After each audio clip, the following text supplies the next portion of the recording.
ہاتھ دھوتے ہوئے کلمے پڑھنے کی کوئی ضرورت نہیں ہوتی کہ ہم مسلمان تھوڑے ہو رہے ہوتے ہیں.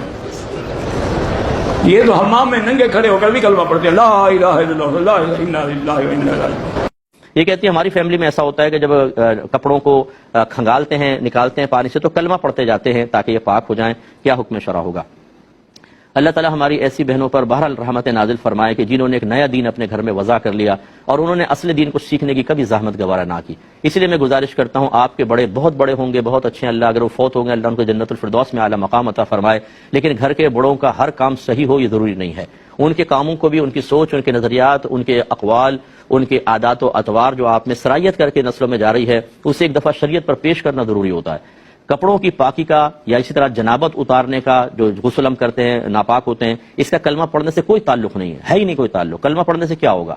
پانی بہانے سے ہے. اگر کپڑوں میں نجاست ہے تو اتنا پانی بہائیں کہ وہ پانی اس نجاست کو اپنے ساتھ بہا کر لے جائے. جب یہ ہوگا تو کپڑا پاک ہوگا. اب آپ نے وہ شرعی تقاضا پورا نہیں کیا اور کلمہ پڑھ رہے ہیں اس کے اندر, تو کوئی فائدہ نہیں, وہ ناپاک ہی رہے گا. اور اگر پاک ہو گیا کلمہ نہ پڑھیں, اب کلمہ پڑھنے کی حاجت نہیں, کپڑا پاک ہو گیا. اور ناپاک کپڑوں کو پاک کرتے ہوئے کلمہ پڑھنا یہ تو ویسے ہی مطلب ہے کہ مناسب نہیں ہے, گندی چیزوں کے اوپر ایسے آپ پڑھ رہے ہیں, تو یہ اس کی کوئی حاجت نہیں ہے. صرف صحیح طریقہ سیکھنے کی ضرورت ہے, اور وہ صحیح طریقہ ہم سیکھتے نہیں ہیں. سارے پاک ناپاک کپڑے واشنگ مشین میں ڈال دیتے ہیں, وہ ہے قلیل تھوڑا پانی. جیسی کپڑے اس میں ڈالتے ہیں نجاست جیسی پانی سے ملتی ہے سارے ناپاک. آپ نے باہر نکال کے نئے کپڑے اسی پانی میں ڈال کے, تھوڑا اور پانی اور پاؤڈر ڈالا اسی میں ڈال دیا, وہ سارے بھی ناپاک. اب ان کے اندر آپ ان کو نچوڑ کر ایک ٹب میں پانی لے کر انہیں ڈالتی ہیں کپڑوں کو جھاگ نکالنے کے لیے, صابن نکالنے کے لیے. جیسے ٹب کے پانی سے یہ ناپاک سوٹ ملے گا وہ سارا ناپاک. خوب اچھی طرح گھما کے ایک کپڑا, دوسرا کپڑا, تیسرا کپڑا, پھر اس کو بہا دیا, نیا پانی لیا, ایک دفعہ اور نکالنے لگی, یہ سارے ناپاک. پھر جیسے ملیں گے سب ناپاک. اب آپ کلمے پڑھے جا رہی ہیں, کپڑے ناپاک ہیں آخر تک ناپاک. اور پھر اس کو آپ نے رسی پہ ڈال دیا, رسی ناپاک. پھر آپ نے استری کر کے شوہر کو جمعہ پڑھنے, نمازیں پڑھنے کے لیے سوٹ دیا, وہ ناپاک, اس کی نمازیں برباد.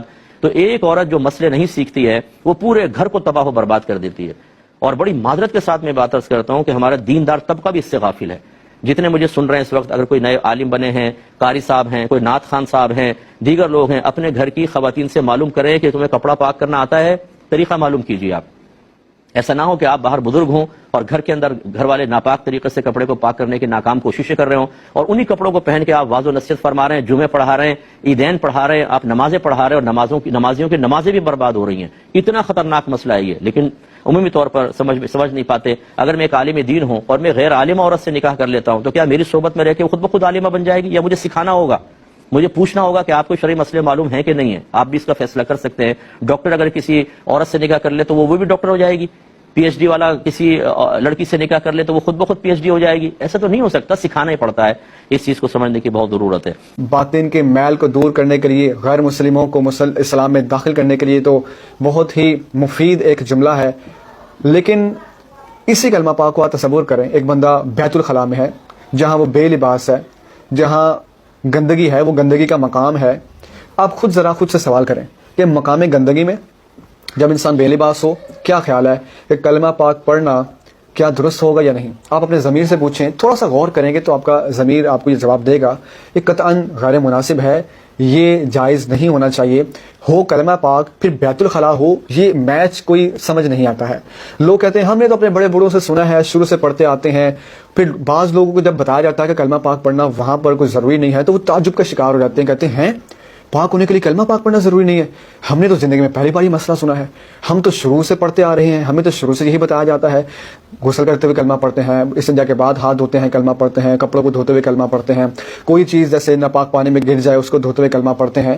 تو بات یہ ہے کہ سوال یہ نہیں کہ شروع سے خاندان والے کیا کیا کہتے چلے آ رہے ہیں, سوال یہ ہے کہ قرآن و حدیث نے کیا کہا ہے. یہ کوئی دلیل نہیں کہ ہمارے بڑے بوڑھے جناب ہم نے تو شروع سے ہی بات سنی ہے. یہ تو ایک طرح سے کفار کا طریقہ رہا ہے کہ جب ان کو کہا جاتا کہ اسلام لے کر آئے تو وہ کہتے ہم نے تو اپنے بڑے بوڑھوں کو دیکھا ہے, وہ تو شروع سے ان بتوں کے آگے سجدہ کرتے تھے, تو حضور آپ ہمیں کون سے نئے خدا کی دعوت دے رہے ہیں؟ تو یہ تو ان کا اعتراض ہے کہ جس کو کاپی کیا جاتا ہے اور ان کا انداز اپنایا جاتا ہے کہ یہ تو ہم نے نیا مسئلہ سن لیا جی. اس لیے علم نہ ہونے کی بنا پر ایسی باتیں کہی جاتی ہیں. اس لیے سب سے پہلی بات, اگر غسل کی بات کریں تو غسل کرتے ہوئے انسان پھر بے لباس ہو اور بیت الخلاء ہو, یہ بالکل جائز نہیں ہے کہ گندگی کے مقام پر کلمہ پڑھا جائے. دوسری بات, استنجا کے بعد انسان واش روم سے باہر آتا ہے, وہاں اگر ہاتھ دھوتے ہوئے کلمہ پڑھ رہا ہے, چلیں وہاں گناہ تو نہیں ہے. اسی طرح کپڑے دھوتے ہوئے انسان یا کوئی بھی چیز پاک کرنے کے گھر سے جب انسان دھو رہا ہے تو اس وقت کلمہ پڑھ رہا ہے, چلیں اس وقت گناہ تو نہیں ہے. پڑھنا اس وقت جائز ہے کیونکہ بیت الخلا نہیں ہے، لیکن یہ بات بالکل ذہن میں رکھیں کہ کسی بھی چیز کو پاک کرنے کے لیے، چاہے جسم ہو، کوئی چیز ہو، کوئی لباس ہو، کلمہ پاک پڑھنا شریعت نے کوئی لازم نہیں کیا۔ اللہ تعالیٰ نے قرآن پاک کے اندر پانی کے بارے میں ارشاد فرمایا وَأَنزَلْنَا مِنَ السَّمَاءِ مَاءً طَهُورًا، اللہ تعالیٰ ارشاد فرماتا ہے ہم نے آسمان سے پانی کو پاک کرنے والا بنا کر اتارا ہے۔ پانی اٹ سیلف اور بذات خود اتنی پرفیکٹ چیز ہے، اتنی کامل چیز ہے کہ اللہ تعالیٰ نے اس کی تعریف قرآن میں فرمائی کہ ہم نے تو آسمان سے اس کو پاک کرنے والا بنا کر اتارا ہے۔ یہ طاہر بھی ہے، مطہر بھی ہے، خود بھی پاک ہے اور پاک کر بھی دیتا ہے۔ جہاں جہاں سے پانی بہتا چلا جاتا ہے وہاں وہاں سے انسان پاک و صاف ہوتا چلا جاتا ہے، ہاتھ پاک ہو جاتے ہیں، کپڑے پاک ہو جاتے ہیں، چیزیں پاک ہو جاتی ہیں۔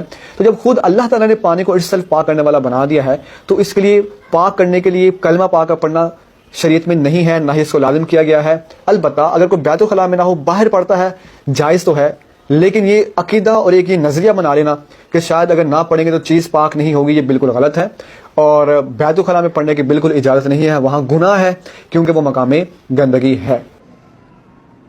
ہاتھ پاک کرنے کے لیے 3 کلمے پڑھنا۔ جب ہم قضاء حاجت کے لیے واش روم جاتے ہیں تو ہمارے ہاتھ ناپاک ہو جاتے ہیں، کیا انہیں پاک کرنے کے لیے ہمیں پہلے 3 کلمے پڑھنے چاہیے؟